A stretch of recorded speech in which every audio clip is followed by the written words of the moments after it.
नमस्कार दोस्तों, स्वागत है आपका अपने चैनल विधि जुडिशियल एकेडमी में। और हम आ चुके हैं new topic that is the murder and which is in the sequence after the culpable homicide.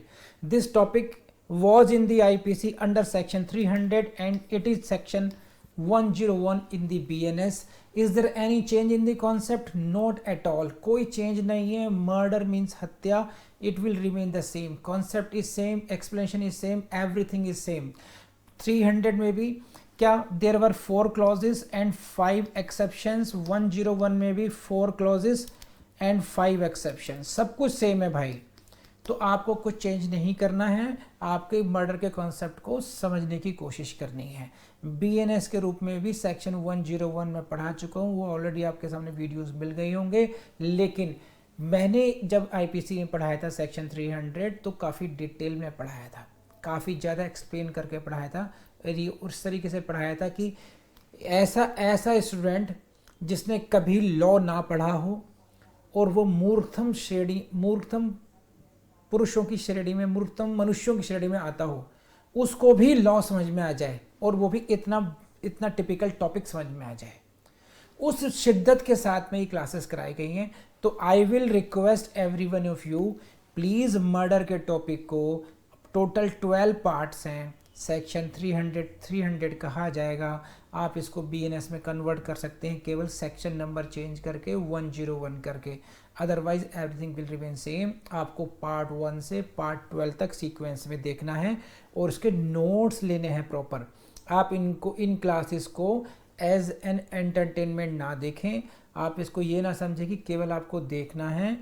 If you want to take maximum out of these classes, you should take note of each and every word. हर एक explanation का, हर example का आपको notes लेना चाहिए। आपको notes में underline करना चाहिए, हाईलाइट करना चाहिए, कहाँ से प्रीलिम्स में क्वेश्चन आएगा वैसा आपको देखना चाहिए। और जैसे जैसे कुछ इन क्लासेस में बताया गया उस तरीके से आपको इसको तैयार करना है और फिर बाद में रिविज़न करना है। एक बार क्लास के रूप में लेक्चर लेने के बाद में मैं आपसे कहूँगा कि जब आपको मौका मिल जाए अपना यूट्यूब चैनल पर जाइए और उस लेक्चर को प्ले कर दीजिए।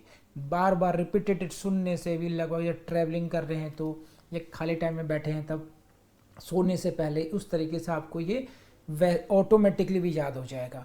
जब कभी भी आपके पास इडल टाइम हो, जब भी खाली टाइम हो, अगर आप खाना बना रहे हैं, खाने का वेट कर रहे हैं, नींद नहीं आ रही है, बहुत सारा टाइम ऐसा होता है जहाँ पर आप कुछ नहीं कर रहे होते हैं, तो इन वीडियोस को प्ले कर दीजिए, आपके माइंड में सेट होना शुरू हो जाएंगे। With this words and with this suggestions, let's start the topic of the murder and this is the part 1। इसके बाद में हम लोग देखेंगे पार्ट 2। तो let's start the class. So let's move to section now 300। हम लोगों ने बड़ी मेहनत से कल्पेबल होमिसाइड किया है। Now let's do murder. आपराधिक मानव वध के बाद में हम लोगों को क्या करना है, सबके मिलकर के हत्या करनी है हम लोगों ने। दिस इज हत्या, murder. And please try to be very conscious of the words when you use it. Causing death यानी कि मृत्यु कारित करना, and causing murder are two different things. In common parlance we can use these words कि उसने murder कर दिया, but murder in the legal sense means as defined in section 300। When you are causing death, it may be even lawful homicide. Are you getting this point? It may not, causing death does not amount in every case to murder. General in common parlance what we say, उसने उसका murder कर दिया, but that is a common parlance language. वो आम भाषा हो गई। वो आम भाषा में हम लोग मिक्स करते हैं, किसी की डेथ करने का मतलब किसी की हत्या करना। लेकिन लीगल लैंग्वेज में murder is as defined under section 300. You can say it is the case of murder only when the conditions set in section 300 are satisfied. So first of all, keep in mind whenever you speak the words, be cautious कि you are using the appropriate word. सही शब्दों का उच्चारण कीजिए आप लोग। मृत्यु कारित करना, हत्या करना और आपराधिक मानव वध करना, इन सब में अंतर है। तो डिफरेंशिएट थॉट्स में आना चाहिए, है कि नहीं है। चलिए, पहला क्वेश्चन फॉर योर प्रीलिम्स होगा where the murder is defined, section 300। This is the heading based question. Now come to the second part. This is very interesting. See, The first line is itself very important for your question. This is what? Section 300.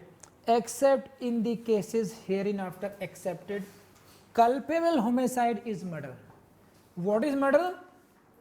Culpable homicide is murder. See.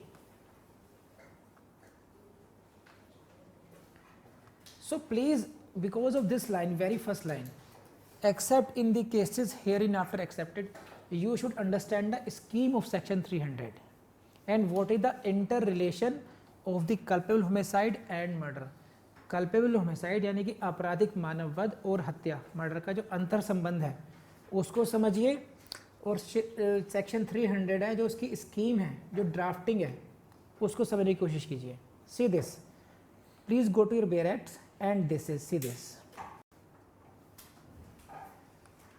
There are 4 clauses in murder. 1, 2, 3, 4 है. Firstly, please see in your section, Barrett, section 300. Firstly, secondly, thirdly, fourthly. है या नहीं सबके उसमें? And firstly, secondly, thirdly, fourthly है सब में. And thereafter, there are exceptions. Exception number 1, exception number 1, exception number 2, 3, 4, 5. There are 5 exceptions in the section 300. सभी के ब्रैकेट में है. तो what is this? इसको समझिए. When we say except in the cases hereinafter accepted, निम्नलिखित जो exceptions दिए गए हैं उनके सिवाय, निम्नलिखित exceptions जो दिए गए हैं 1, 2, 3, 4, 5, उनके सिवाय क्या बचेगा वहां पर? देखिए ये सेक्शन 300 है. There are 4 clauses. सेक्शन 300 में there are 4 clauses and 5 exceptions. तो if you leave this 5 exceptions, what is left? Only 4 clauses. अगर इन सेक्शंस में से, सेक्शन 300 से 5 एक्सेप्शन को आप हटा दीजिए, डिलीट कर दीजिए, तो क्या बचेगा? ओनली दीज 4 क्लॉजेस, है कि नहीं है? सो except in the cases hereinafter accepted, culpable homicide is murder. तो 5 actions को, exceptions को if you delete, if you accepted those, what is left will be the murder, case of murder. समझे आप? Raise hand करिए, बात समझ आ गई तो दोबारा समझिए इसको. देखिए फिर भी, if your case is covered in these 4 clauses, then culpable homicide will amount to murder. Got it? It means what? If the case is not covered here but covered in any of the 5 exceptions, we will say culpable homicide not amounting to murder. So these are the 3 different words. Please see the slide.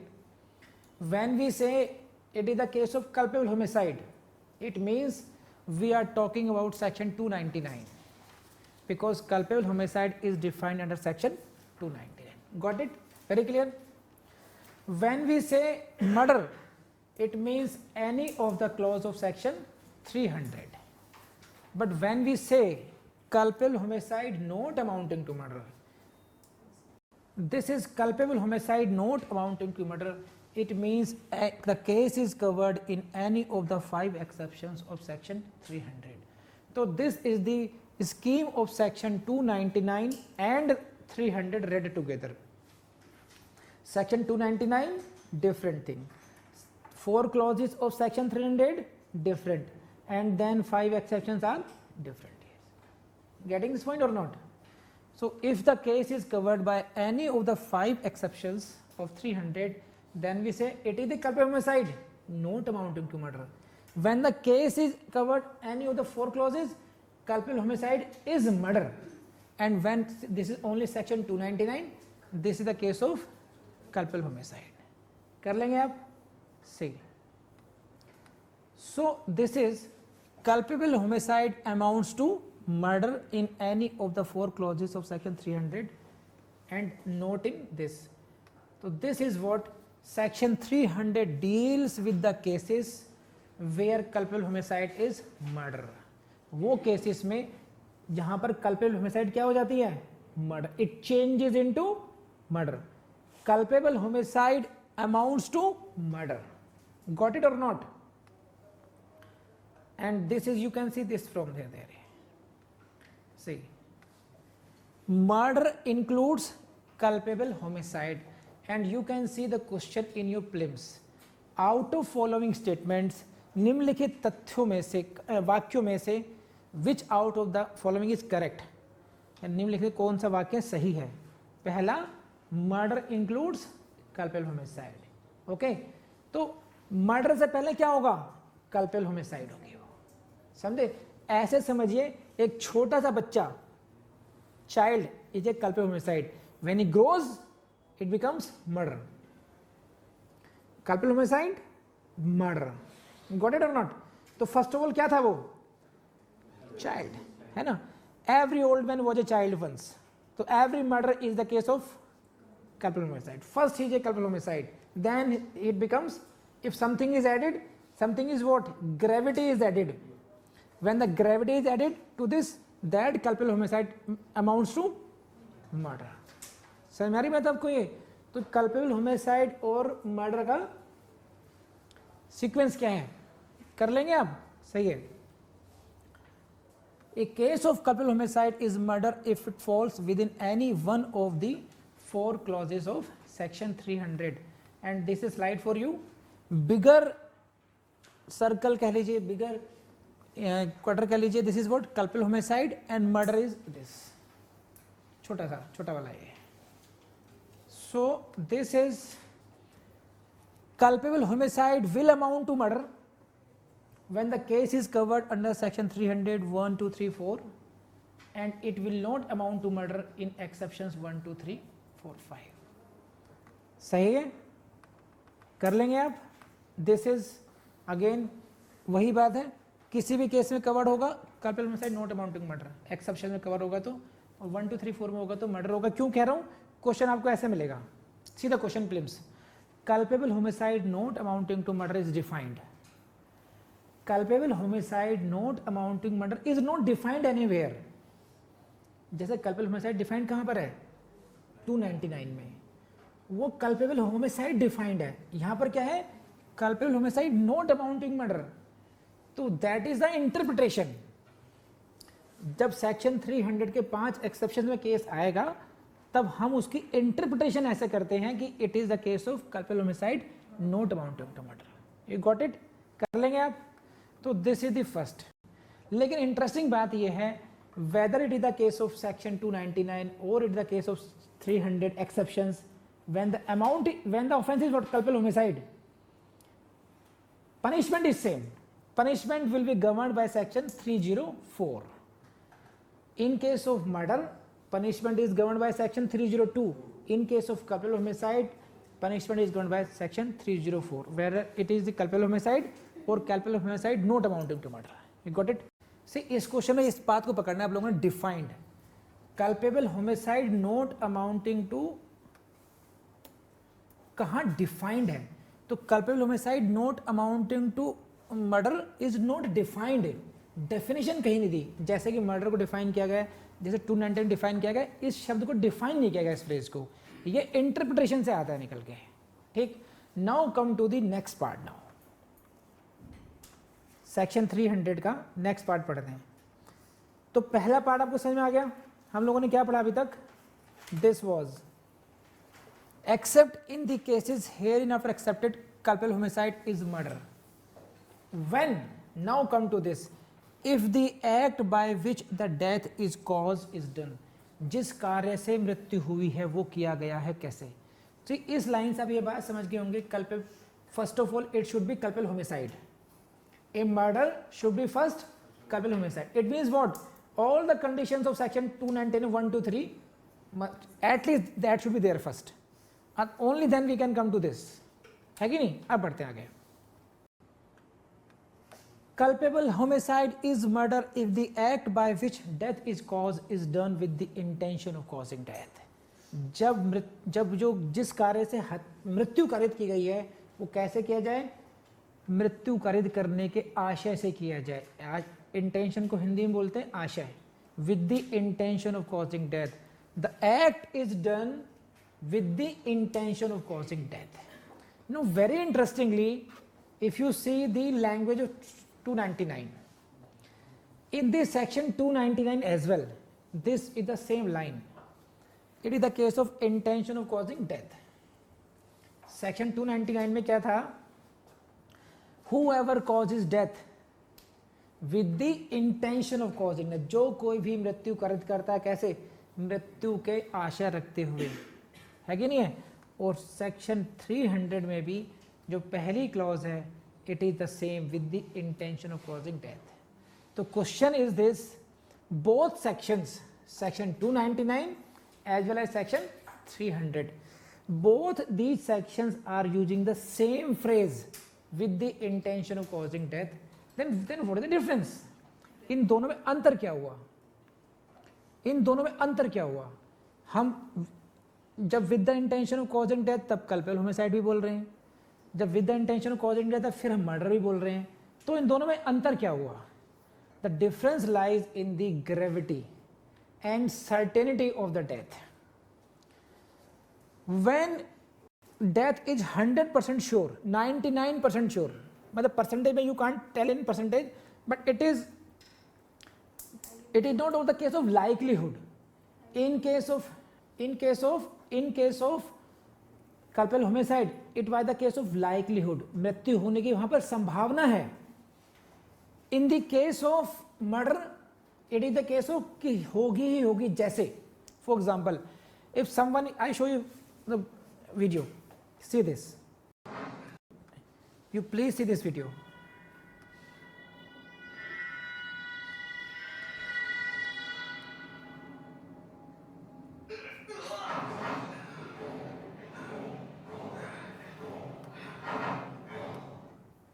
In this case, the accused cut the throat of the victim.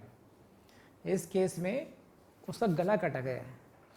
Is there any 1% chance that he will survive? No. Then this is the case of murder. You got it और not? तो when these are the cases like this,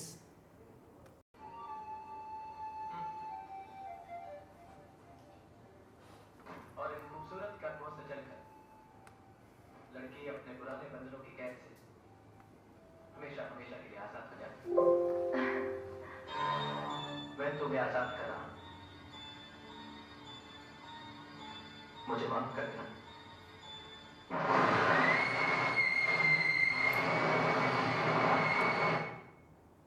मैंने बचा लिया. So throwing the girl from such a height, how many possibilities that she will survive? Hardly there are chance. Only luck, by luck she can survive. So again this is the case of,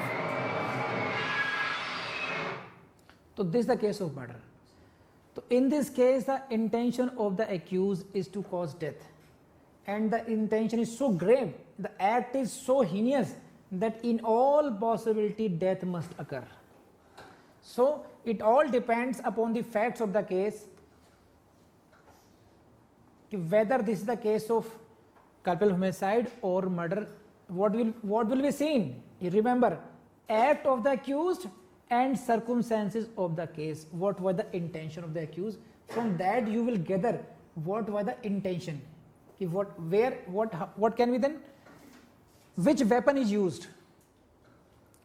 Even if it is a knife, whether it is a vegetable cutting knife or ये गंडासा है, गंडासा used for the cutting meat, or it is sword, which part is hit by that knife, whether it is the hand, whether the thigh, or the vital organs, my heart, my lungs, my kidney, my lungs, my liver. So these are the vital organs. Which part is cut by that sword, cut by that knife? It all depending upon all the circumstances of the case. It depends कि what was the intention of the accused, whether the intention was of the murder or whether it should be the case of culpable homicide. It all depends that. जैसे बंदूक मारी, गोली मारी, suppose कीजिए, it is a case of shooting someone. Even in that case, because this is a revolver is a dangerous weapon, but if you are shooting at the leg and the death is caused by the excess bleeding, it will be the case of culpable homicide. But if the person is shot at the point blank, then it will be the case of murder. So what changed? Weapon is same, but the organ hit is changed now. Vital organ is changed now. Even the, now change this. Simple vegetable knife, sabji काटने वाला चाकू simple, but that is not so dangerous. But if that is being hit at my kidneys or my lungs, then vital organ here becomes the most important thing. Then again this can be the case of murder. तो कोई there cannot be a fixed formula for that कि हम कब कहें murder case है या हम कब कहें ये केस कल्पिल होमिसाइड तक सीमित रह जाएगा. ये टोटलिटी में देखना पड़ेगा, कौन से ऑर्गन को हिट किया गया, कौन सा वेपन यूज किया गया, कितनी सीवियरिटी से मारा गया. It all depends upon the circumstances of the case कि whether our case is link to 299 और टू 300. समझ में आई बात आपको? प्लीज रेज हैंड अगर ये बात समझ में आ गई हो तो. आगे बढ़ाते हैं फिर केस अपना.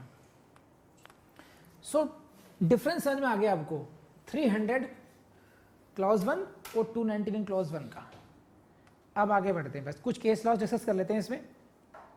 सी in this case where parents neglect to provide proper sustenance to their children. Parents neglect to provide proper sustenance to their children, although repeatedly warned of the consequences and the child dies, it will be murder. उनको खाना नहीं दिया जा रहा बच्चों को, उनके जो जीवन यापन के जरूरी है, वार्निंग के बावजूद भी. तो अगर बच्चे की डेथ होती है तो it was held to be the case of murder. So this was the case of illegal omission actually. In this case, death was caused by illegal omission. Now come to this and try to understand the fact of this case. It is state of Karnataka versus Gangadharaya. Gangadharaya. See, try to understand the facts of this case, and also I would like to connect you with the evidence act also. जिन लोगों ने evidence पढ़ रखा है वो आसानी समझ पाएंगे, जिन्होंने नहीं पढ़ रखा है तो बाद में कनेक्ट कर लेना, ढंग से सुन ले पहले कम से कम. Because in your exam whether it is the case of DJS और हरियाणा और whatever, they ask you question in criminal law. वो ये नहीं कहेंगे IPC में बताइए, वो कहेंगे क्रिमिनल लॉ में का क्वेश्चन है ये. तो देयर में भी application of IPC CRPC evidence together as well. So try to understand these facts with that perspective also. देखो क्या है. The respondent married the deceased in the year 1971. You can say it is the accused. और accused का नाम है इसमें अनुराग, हमारा नायक, खलनायक, कुछ भी कह दीजिए. The accused married the deceased in और अबाउट द ईयर 1971. 1971 में इस भद्र पुरुष ने इस महिला के साथ शादी की थी. Accused 1971. Since then respondent used to frequently come, यानी कि respondent means accused.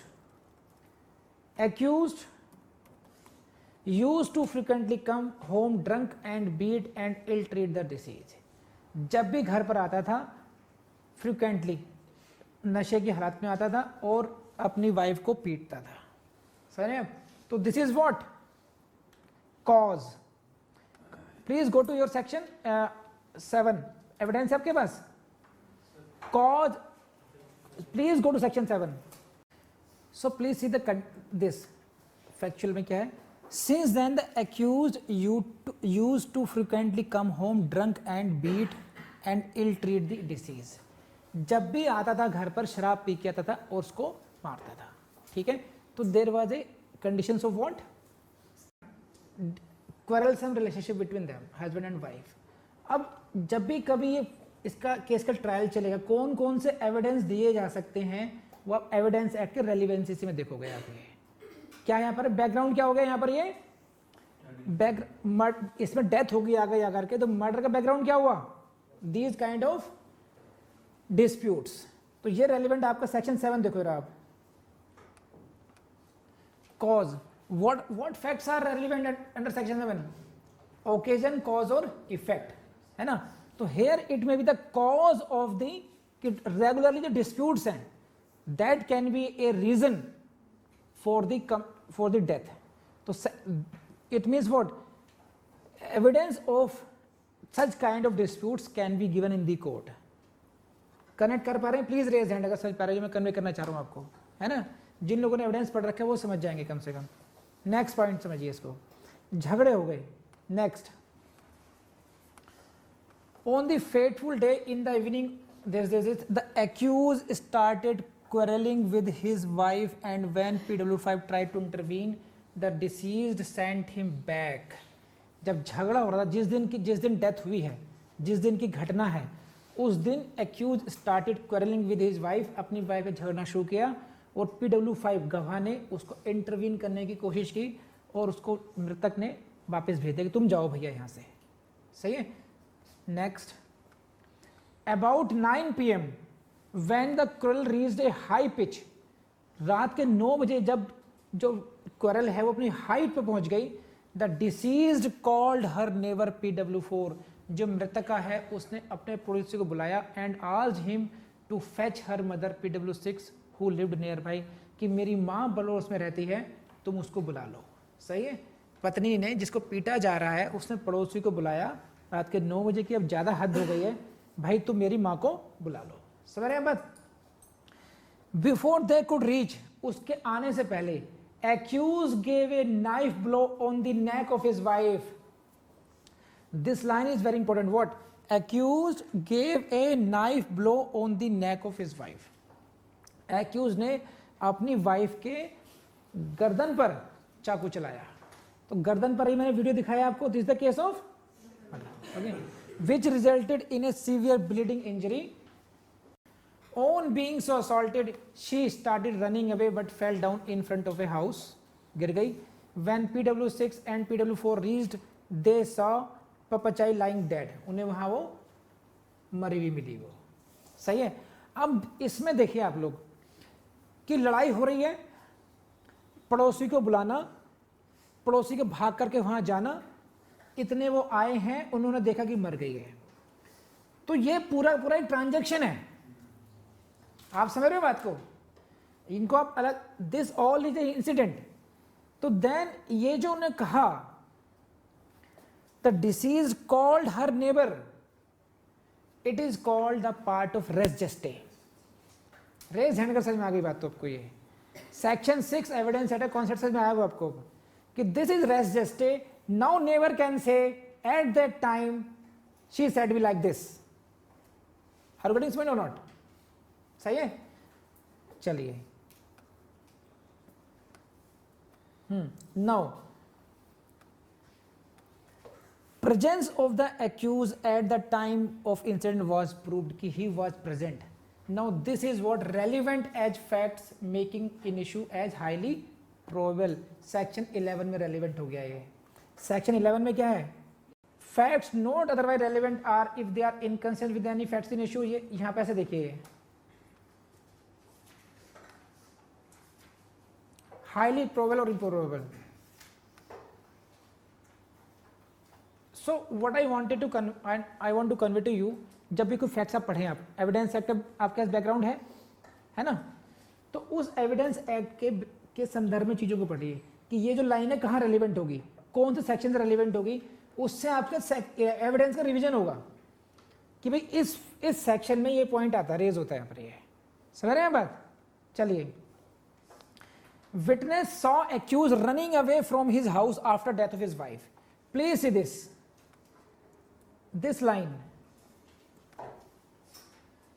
Witnesses saw accused running away from his house after death of his wife. मृत्यु, अपनी वाइफ की मृत्यु के बाद गवाहों ने देखा कि वो भाग रहा था घर से. Running away relevant as conduct under section 8 Indian act. Conduct subsequent to the event. ध्यान आया. Section 8 motive, preparation, previous or subsequent conduct is relevant under section 8.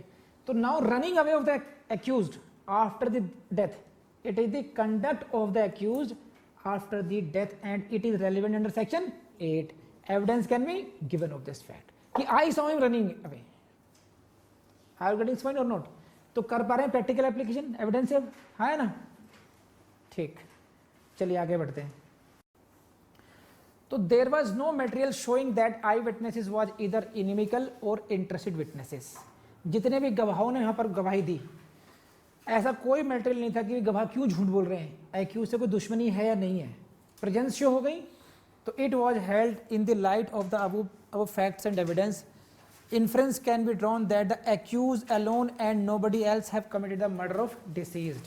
तो इस केस में यही कहा गया कि भैया this is the case covered in section sub clause 1, intention, neck से गला काटा है भाई, intention of causing death.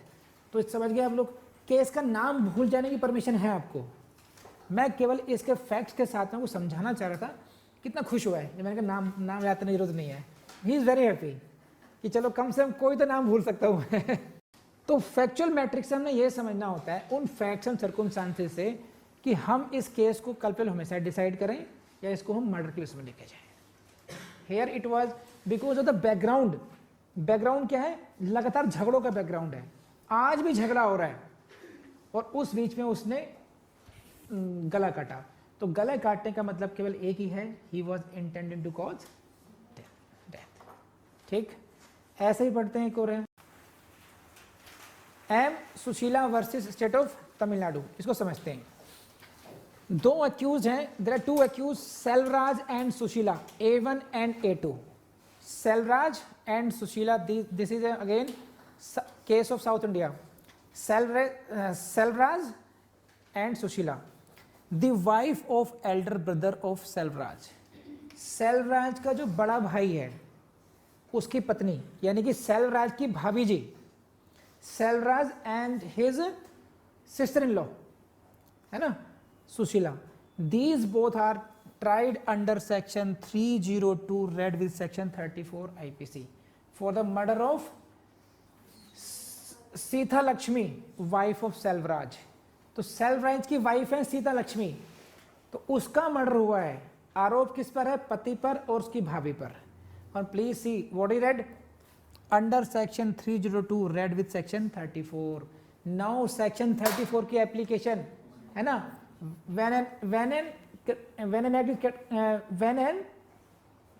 when several persons, है ना, तो several persons क्या हो गए यहाँ पर? More than one, Selvaraj and his wife हो गए। 34 का मतलब क्या हो गया ना, जॉइंटली लायबिलिटी आएंगे in the furtherance of their common intention. तो सेक्शन 334 का मतलब ये है, भले ही कोई भी मारे, सेकंड वाले को भी उसी की लायबिलिटी मानी जाएगी जैसे उसने खुद काम किया हो। वो सेक्शन 34, यू सी इट। सो दोस्तों, उम्मीद है कि आपको ये टॉपिक पसंद आया होगा, लेक्चर पसंद आया होगा। And I will request you to please like का बटन दबाइए, कमेंट बॉक्स में अपने कमेंट दीजिए, और अच्छा लगा हो तो please go to the Google reviews as well. And again I will advise you, I will request you please and please, आपका टाइम बहुत कीमती है, आपने वीडियो को देखने में बहुत टाइम लगाया है, इसको आपको भूलना नहीं है। और भूलने से बचने का एक ही तरीका है, आप इसको मल्टीपल टाइम्स रिवाइज करते रहें, अपने माइंड में इसको दोहराते रहें। इतना काम ज़रूर कीजिएगा, इससे कि हमेशा के लिए आपके माइंड में ये फिक्स हो जाए। जैसे कि 2 का पहाड़ा, ये टेबल्स आपके माइंड में फिक्स हो चुके हैं मल्टीपल रिविजन्स की वजह से, उसी तरीके से सेक्शन 101 BNS और या फिर सेक्शन 300 IPC भी आपके माइंड में फिक्स हो सकता है। तो with this advice please go to the part number 2, next video आप प्ले कीजिए। Thank you very much.